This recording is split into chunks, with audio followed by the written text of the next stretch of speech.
బాగి అమరిద్దరూ కలిసి జంటగా సీతారాముల కళ్యాణం జరిపించడం కోసం అని చెప్పి గుడికి వస్తారు.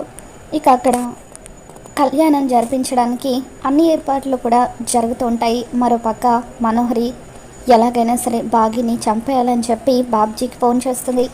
నువ్వు అర్జెంటుగా గుడికి రావాలి, గుడికి వచ్చి ఆ బాగిని చంపేయాలి అని అంటూ ఉంటే, గుడిలో తనని ఎలా చంపాలి మేడం అని చెప్పి ఆ బాబ్జీ అంటూ ఉంటాడు.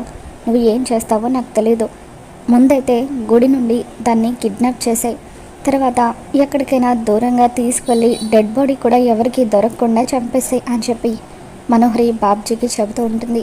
నువ్వు దాన్ని గనక చంపకపోతే నువ్వే చచ్చిపోతావు, ఎందుకంటే అమర్ ఆల్రెడీ 6 కేసుని రీఓపెన్ చేశాడు. ఆ ఇన్వెస్టిగేషన్లో మనమిద్దరం బయటపడితే మనల్ని అమర్ ఎట్టి పరిస్థితులను ప్రాణాలతో విడిచిపెట్టడు. అందుకే అమర్ మనసు డైవర్ట్ అవ్వాలంటే ఆ బాగి కనిపించకుండా పోవాలి, బాగిని చంపేయాలని చెప్పి మనోహరి బాబ్జీకి చెప్తూ ఉంటుంది. మరోపక్క మనోహరిని కలవడం కోసం అని చెప్పి చిత్ర గుడికి వస్తుంది. నువ్వేంటి ఇక్కడ అని చెప్పి మనోహరి అడుగుతూ ఉంటే, నీకు తెలుసు కదా మనోహరి, ఆ రోజు కోర్టులో కూడా నేను నిన్ను కాపాడడానికే ప్రయత్నించాను, ఇప్పుడు కూడా నేను కాపాడడానికే ఇక్కడికి వచ్చాను. నువ్వు నేను అడిగింది చేసినంత వరకు నిన్ను నేను కాపాడుతూనే ఉంటాను అని చెప్పి అంటూ ఉంటే, చూడు, ఈ మనోహరితో పెట్టుకోవడం అంత ఈజీ కాదు, నువ్వు పదే పదే ఇలా నా వెంట పడడం నీకే మంచిది కాదు, నేను చావుతోనే ఆటలు ఆడతాను, ఆ విషయం నీకు తెలీదు అని చెప్పి మనోహరి చిత్రకు వార్నింగ్ ఇస్తూ ఉంటుంది. అప్పుడే అక్కడికి నిర్మలమ్మ సదాశివం గారు వస్తారు. ఏంటమ్మా నువ్వు ఇక్కడికి వచ్చావని చెప్పి వాళ్ళు అడుగుతూ ఉంటే, కళ్యాణం చూడ్డానికి వచ్చానని చిత్ర అంటుంది. ఎప్పుడైనా వీలు కుదిరినప్పుడు మా ఇంటికి రామ్మా అని చెప్పి వాళ్ళు అక్కడి నుండి వెళ్ళిపోతారు. అంకుల్ ఆంటీ ఇద్దరు ఎంతో ప్రేమగా నన్ను ఇంటికి పిలుస్తున్నారు. ఇంటికి వచ్చి అరుంధతితో నువ్వు ఎలా ఉండేదానివో, అరుంధతిని నువ్వేం చేశావో విడమర్చి వాళ్ళకి చెప్పనా అని చిత్ర అంటూ ఉంటుంది. దాంతో మనోహరి, చూడు, నువ్వు కనుక నా గురించి నిజం చెప్పాలని ప్రయత్నిస్తే అప్పుడు ముందు ఈ భూమి మీద నువ్వుండవు. చిన్నప్పటి నుండి మనమంతా కలిసి పెరిగాము, నేనంటే ఏంటో నీకు బాగా తెలుసు అని చెప్పి మనోహరి చిత్రకు వార్నింగ్ ఇస్తూ ఉంటుంది. చిత్ర మనోహరి ఇద్దరు కూడా మాట్లాడుకుంటూ ఉండగా బాగి దూరం నుండి చూస్తుంది. ఈ అమ్మాయి ఎందుకో ఈ మధ్య పదే పదే మనోహరితో కనిపిస్తుంది. ఆ రోజు కోర్టులో కూడా తను ఖచ్చితంగా మనోహరి కోసమే వచ్చింది, కానీ నేను నిజం అడిగేసరికి మాట దాటవేసింది, అబద్ధం చెప్పింది అని చెప్పి మనోహరి గతానికి సంబంధించిన రహస్యాలన్నీ ఖచ్చితంగా ఈ చిత్రకు తెలిసే ఉంటాయి అని చెప్పి బాగి అక్కడికి వస్తూ ఉండగా, బాగి ఇటువైపే వస్తుంది. మర్యాదగా నువ్వు ఇక్కడ నుండి వెళ్ళిపో అంటూ మనోహరి చిత్రాన్ని అక్కడి నుండి పంపించేస్తుంది. తర్వాత బాగి ఒంటరిగా ఉన్న మనోహరి దగ్గరికి వస్తుంది. ఏంటి మనోహరి, నీ పాపాల్లో ఆ చిత్రను కూడా ఈ మధ్య భాగం చేస్తున్నట్టున్నావు, నీ గురించిన రహస్యాలన్నీ కూడా చిత్రకు తెలుసని నాకు తెలుసు, నీ గతానికి సంబంధించిన ఏ ఒక్క రహస్యాన్ని కూడా నేను విడిచిపెట్టను, అన్నీ కూడా బయటకు తీసి ఆయన ముందు నిన్ను దోషిగా నిలబెడతాను, దైవ సన్నిధిలో ఉండి ప్రమాణం చేస్తున్నాను, 6 అక్కకు అన్యాయం చేసిన నిన్ను అస్సలు విడిచిపెట్టను అని చెప్పి బాగి మనోహరికి వార్నింగ్ ఇచ్చి అక్కడి నుండి వచ్చేస్తూ ఉంటుంది. నువ్వు నాకే వార్నింగ్లు ఇస్తావా, నా గురించి నిజాన్ని బయటపెట్టడానికి నువ్వు ఉండాలి కదా అని చెప్పి మనోహరి అంటూ ఉంటుంది. ఇక అలా మనోహరి బాబ్జీకి ఫోన్ చేసి, రే ఎక్కడ చచ్చారు, ఆ బాగి ఒంటరిగా ఉంది, త్వరగా వచ్చి దాన్ని కిడ్నాప్ చేసి తీసుకెళ్ళిపోండి అని చెప్పి అంటూ ఉంటే, మేము ఆల్రెడీ గుడిలోనే ఉన్నాం మేడం అని చెప్పి బాబ్జీ అంటూ ఉంటాడు. స్వామీజీ వేషాల్లో కాషాయపు వస్త్రాలు ధరించి గుడిలో అడుగు పెట్టామని బాబ్జీ అనగానే మనోహరి చుట్టూ కూడా చూస్తూ ఉంటుంది. బాబ్జీతో పాటు మరికొంతమంది రౌడీలు కూడా స్వామీజీ వేషాల్లో గుడిలో అడుగు పెడతారు. బాగి గుడి లోపలికి వస్తూ ఉంటే అమర్ నిర్మలమ్మ వాళ్ళతో బాగి ఎక్కడమ్మా అని చెప్పి అడుగుతూ ఉంటాడు.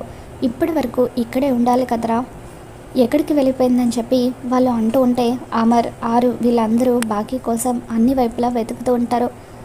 బాగి దూరం నుండి అమర్ని చూస్తుంది. ఈయనేంటి ఎవరి కోసం వెతుకుతున్నారు, నా మతిమండ నా గురించే అయ్యి ఉంటుంది అని చెప్పి ఏమండి అంటూ అమర్ని పిలవబోతూ ఉంటుంది. అప్పుడే బాబ్జీ తన మనుషులతో కలిసి అక్కడికి వచ్చి బాగి మొహం మీద కాషాయపు వస్త్రాన్ని వేసి బలవంతంగా తనని అక్కడి నుండి లాక్కుపోతూ కిడ్నాప్ చేస్తూ ఉంటారు.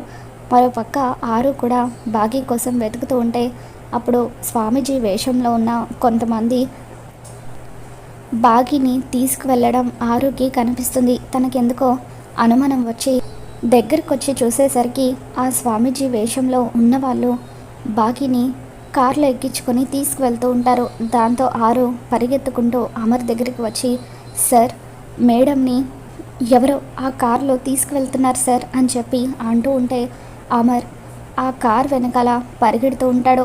ఇక అలా చాలా దూరం కార్ వెనకాల చేసి బాబ్జీ వాళ్ళను అమర్ పట్టుకుంటాడు. కారులో నుండి వాళ్ళందరూ కిందకు దిగి అమర్తో ఫైట్ చేస్తూ ఉంటారు. ఇక అమర్ వాళ్ళందరినీ కూడా చితక్కొట్టి బాగీని కాపాడుతాడు. వాళ్ళు బాగీ మొహం మీద ముసుగు వేసి తనకు ఊపిరాడకుండా చేయడంతో బాగీ స్పృహ కోల్పోతుంది. దాంతో అమర్ బాగీ కోసం ఎంతగానో కంగారు పడిపోతూ, బాగీ బాగీ నీకేం కాలేదు కదా, ఒక్కసారి కళ్ళు తెరువు, నన్ను చూడు అని చెప్పి అమర్ అంటూ ఉంటాడు. ఇక అక్కడున్న వాటర్ తీసుకొని బాగీ మొహం మీద చల్లడంతో బాగీ స్పృహలోకి వస్తుంది.